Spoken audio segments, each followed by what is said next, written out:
impormasyon si kaibigan natin mga idol tungkol po sa China. Talagang maghanda tayo sa plano na nakita ng ating kaibigan. Sa 2029, 2030 mga idol, posibleng ito po ang malaking dagok po sa Pilipinas. Ang paglusob ng China sa atin. Ito ngayon ang nakita ng ating kaibigan, pinaghahandaan na po talaga tayo. Kaya dapat ang mga inihalal po natin dito sa ating bansa dapat po magkaisa na dahil tugunan po natin ang pangangailangan po talaga ng tao na may safety po tayo. Kaibigan, bakit po niyo nasabi na sa 2029, 2030 dapat na maghanda at magkaisa po ang Pilipino? Guys, ito talaga ang nakita ng ating kaibigan. Grabe po, no? Ang sama ang nakita ng ating kaibigan ngayon sa Pilipinas. Kung bakit nasabi ng ating kaibigan, talagang pinaghahandaan pa tayo. Nakakalungkot po ito kaibigan. Kung makipaglaban tayo mga idol, posibleng pulbusin tayo. Ito ngayon ang nakita ng ating kaibigan sa pamamagitan po ng kanilang nuclear mga idol. Nakakalungkot po itong impormasyon na kaibigan. Parang kinakabahan din ako dito dahil nuclear po ang gagamitin kung sakali man na makipaglaban tayo, lalo na kung mangyayari po talaga na dito po tukuron dito patayuan ng Amerika. Ito po ngayon ang nakakabahala. Sabi po ng iba, malaki daw ang tulong.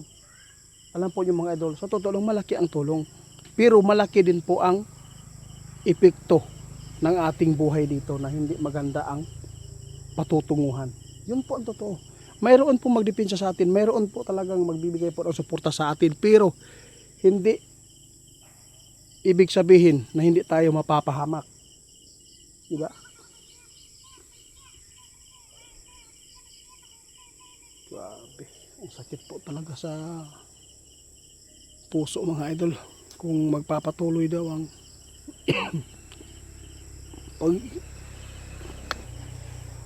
parang mga idol, mayroon po akong narinig kay kaibigan kanina na hindi maganda po. Mayroon pong tao na magtra-traitor talaga dito sa ating bansa mga idol. Kawawa tayo dahil hindi talaga sila nagmamalasakit po.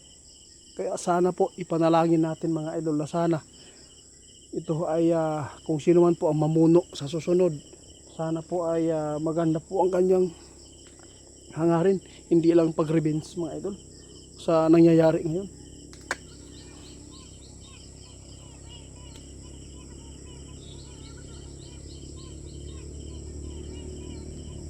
Oo, totoo yan kaibigan. Guys, paki-report di ko ni Ghost Hunter 88 Fans, paki-report kay Ghost Hunter 88 Fans 2.0 sa Facebook at sa TikTok. Mga idol, sinabi ng ating kaibigan, may traitor sa atin.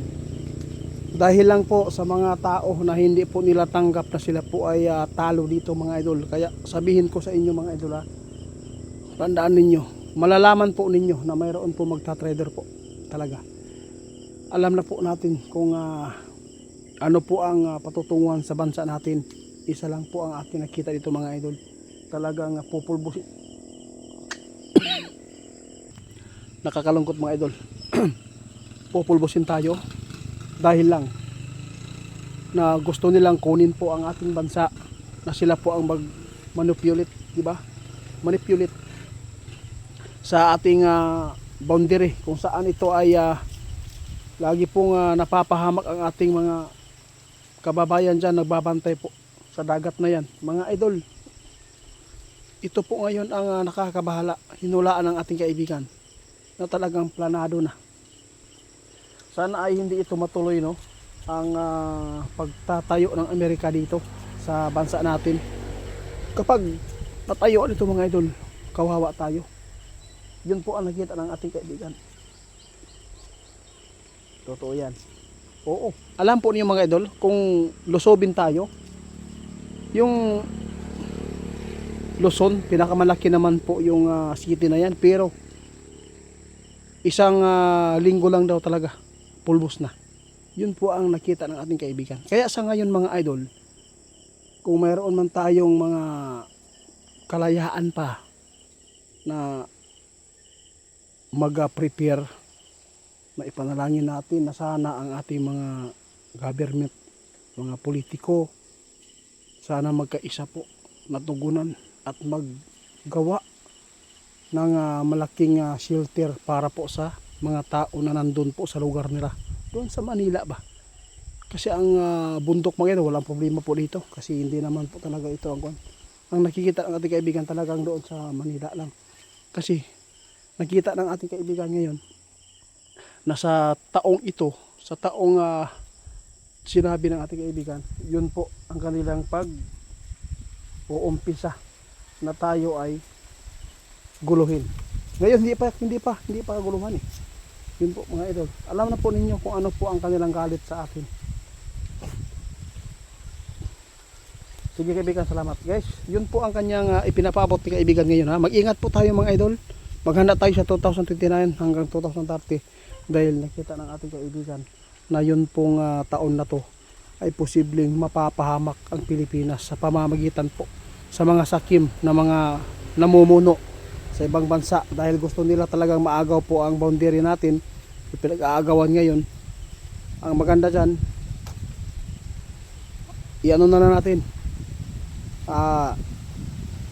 ibigay na lang muna mga idol kung nasa critical po ang ating kababayan. Kasi mahirap po mga idol. Itong nakita ng ating kaibigan, mayroon po silang sinabi kayo na itiit pag hindi talaga makuha daw nila yung gusto nilang kunin po sa atin, posibleng idadaan po dito sa dahas na mangyayari. Kaya ito po ang sinabi natin mga idol, para po ito para sa mga tao ngayon na makapanood na dapat natin paghandaan ito.